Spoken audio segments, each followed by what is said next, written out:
What's up, YouTube? Mr. Lamacy here, and today we're going to do a bit of a review and rundown of our grind to level 99. I just kind of want to recap it now that I'm in a better space mentally. I slept for like 2.5 days straight or something, I feel like, and we're finally kind of back to a point where we can discuss it a little bit. So let's dive in to all of that. Now, our character, Mr. Llama, was a cold sorceress, was the first 99 there. You can see over the past couple days, a couple more people have hit 99. Rob, Gymnasium, and Jeremy. So Source, Paladin, and Barb have taken over there.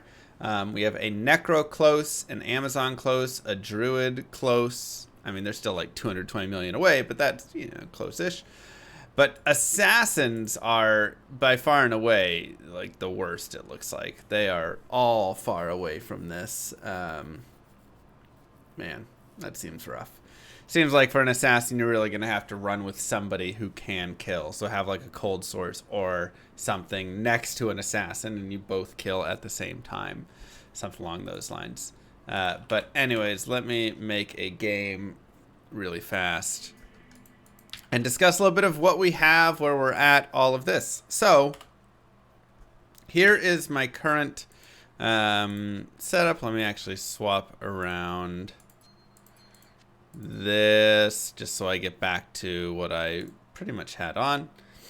This is essentially the gear I ended with. So I have Death Fathom right here. This one is on loan. This is a perfect or 30% Death Fathom. I just put a random 5/4 facet in it because it's not mine. I just wanted to boost my damage a little bit. Here is the Death Fathom I found. A little bit sadder, 21% cold, but nice resistances. So I'll just go back to using this one afterwards. I had a Nightwings on loan as well, so I am looking to just replace that with a Shaco or a Nightwings or something else, whatever I want there. I had Tal's Ami, Spirit, COH, Trangs, Dwarf, or Raven, kind of depending where I was at. Arachnid Mesh, just a random 10 FCR, 1 man per kill, 8 all res. And then Alder's Boots for 50 life and the fire res. These are all my GCs that I bought. And then I bought a bunch of 20 lifers. I've got more like 19 life, 7 fire res and stuff there. But I've kind of shifted a little bit into magic finding, so now I've put a little bit of magic finding in there. So this, and then I just have a random memory that I made. This isn't like a perfect base or even a good base for it. It's literally just a random memory that I've been using, and this has been very helpful for just staying alive. My mercenary had a fortitude. Again, the low rune I just leased out. Paid a little bit for leasing and have given that back. So I had an amazing fortitude because I found an ethereal 868 defense sacred armor base. So I socketed that and made the fortitude, but I gave that back. So right now this is just a random temp thing. I'll just put a treachery back on him. Andes here with the Rao rune we found, which is really nice. 10% Andes. And then just an insight, 14 meditation, whatever, for the magic find. So again, ignore like the gaze and that. But actually a lot of the gear was self-found. And for all of the stuff that we loaned there, we also gave out a ton more stuff. So we gave away a Griffins, we gave away 2 Shakos, we gave away Burr Rune, Ist Rune, Vex Rune, and probably about 280 Sunder Charms on top of whatever other stuff that we did give away. Because I tried to give away a lot of things just to people that were helping out or to the community or to whoever. So there was a lot of stuff. The biggest thing that I want to discuss with all of this was the Sunder Charms. There's so many of them.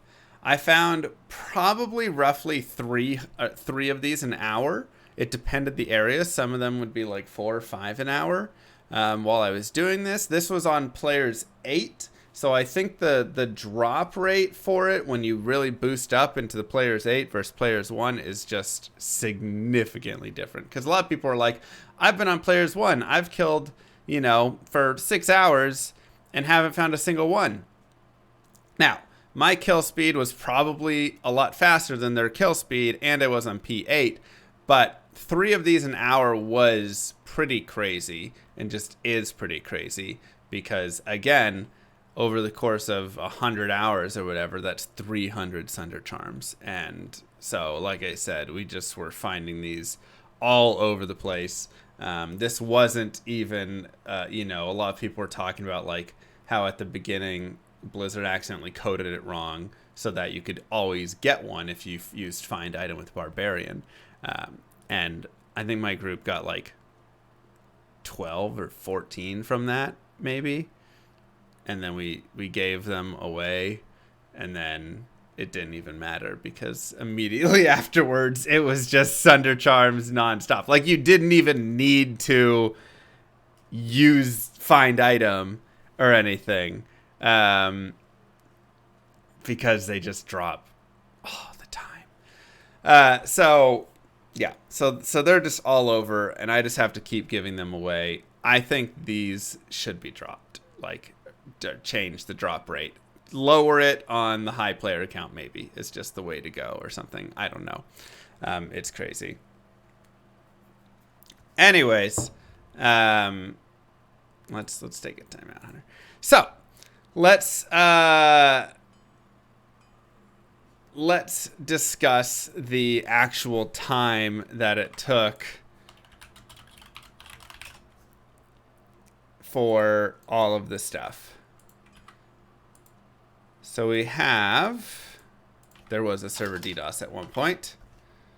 The total time was 122 hours and 23 minutes.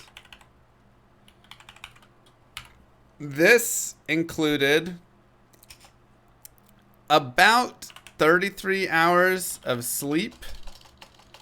So we can say minus 33 hours of sleep, which means the total time overall was really around 89 hours. So, really not bad. We did a whole sleep on stream, all that stuff, everything craziness. So that's how I knew it was 122 hours and 23 minutes, because we literally were, the stream was that full length. But yeah, so it was roughly 89 hours total. And I know, let me make this smaller so then we can get more information on there. I'm just going to do that and that. Old record was 134 hours, roughly.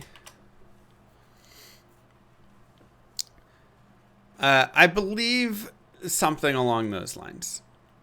So that was a big shift down, right? That's about a 35% difference right there, because if you add another 45 hours, you're basically right there. So roughly 30% faster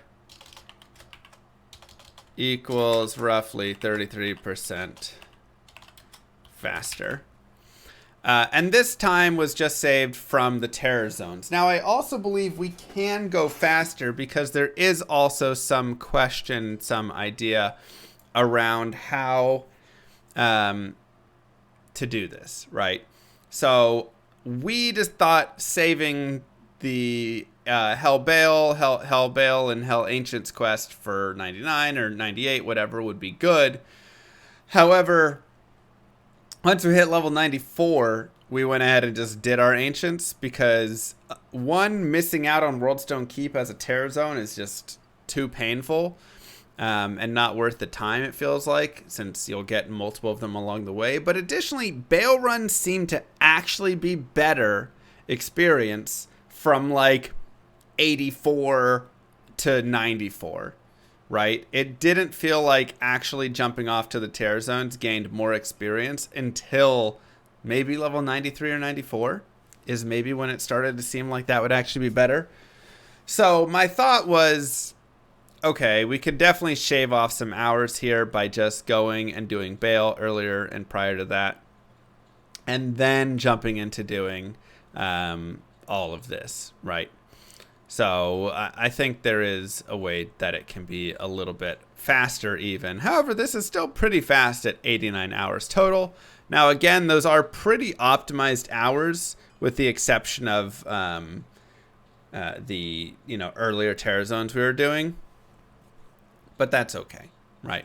So I think, there's definitely a way, though, to get it down to like sub 80 hours with that, right? And there's also, D-Clone, when he came around, we helped some people get their Annies as well and whatever stuff. All of that, right? So that's kind of the timing piece of it all. Now, the next thing I want to talk about is Terror Zones specifically. The drops in Terror Zones are very strange, right? Because they're such high level areas. Like if I go to the Spider Forest, you're going to see it says Terrorized 96 up here. That means that this is area level 96. And the problem with area level 96 is the drops don't seem to match up very well for anything lower. So I found Shadow Dancers, COA, Griffins, Ghost Flame twice, Templar's Might, Steel Wrens, Death Cleaver, Wind Force, Lacerate. I mean, like, so many of these TC 87s, but like nothing else below it, right? Like normally, if you're going to find all of these sorts of items, all these TC-87s, you're also going to find along the way multiple Shakos and tons of, just Oculus. And I mean, Oculus is a little rare in its own way, but a lot of the like lower to mid tier exceptional, that you would use as well. You'll find many Chanseys. You'll find multiple War Traps. You'll find lots of, multiple Arachnid Mesh in that time, and just whatever. But in Terror Zones, if you're farming them at such a high level, their level and their TC level kind of boost up too much, and it actually, I think, ends up being different is the best way I can say. I can't say negative exactly. Because maybe that's not a bad thing, right? It's like, hey, this is a place where your TC-87 drops are a little higher, and so it's like, okay, if that's the case, then maybe that's it. You farm Mephisto and Endario when you're looking for Shako and Oculus and Haas and all of that. But in the Terror Zones, in these high level areas, you farm for Death Cleaver and Wind Force and Death Fathom and, Griffins and all of that stuff. So maybe it does kind of give you a little bit of that idea. Additionally, rune drops felt very strange because, as you guys saw, I had 89 hours, right? Roughly 89 hours in total. And honestly, a majority of those were spent in Terror Zones at the end. So probably a good 75 of those were spent in Terror Zones. And I only found 1 Jaw, 1 Burr, and 2 Vex. Now I found a couple goals and ist and mouths and ums and whatever, but only 2 Vex, 1 Jaw, and 1 Burr over 75 hours of players 8 crazy fast farming. Definitely feels a little bit low. I would expect to find more high runes. Now, that could just be a little bit of bad luck on my part. But on players 8, those rune drop rates I think are a little bit low. If it was players 1, I think that fits more in line with it. But I don't think on P8. Now, bad sample size, right? I mean, that's only just me going and running with it. But it does at least make me have small question of, is there something with all of the Terror Zone charm drops that are affecting rune drops in some capacity, right? Because charm drops, it seems, drop like a rune or drop like a key does almost. They're a little bit different, and I'm still not 100% on exactly the mechanics of how it's dropping. But it seems like if you kill a unique monster, which has 1 drop and 4 potions, it can drop the 1 drop and 4 potions and a Sunder charm as well. It also seems like it has nothing to do with Magic Find, which, it being a unique charm, I think is a little bit confusing as well. And I think the charm should be, you know, like a key or something, right? Give it the like orange notation or a rune, since that's kind of how we have always done it in D2 a little bit, right? If it's orange like this, then it's not going to be based on your Magic Find, right? So yeah, just some questions that I do have on it, and some stuff that I'll just have to explore more. And I think other creators and everybody will still explore more, and we can just kind of try and figure it out, you know, figure out what exactly is happening. But yeah, that pretty much is it. Here's the Annie that I did get, 17, 18, 10. That was on my first declone kill, so that was perfect because I needed that 10%. But yeah, that's kind of the run and the recap there to 99. I'll do another video to go through my final tier list of Terror Zones, because they definitely changed as I was playing through the game and figuring them out more and all of that. So they definitely had some adjustment. But yeah, we'll leave that for a separate video.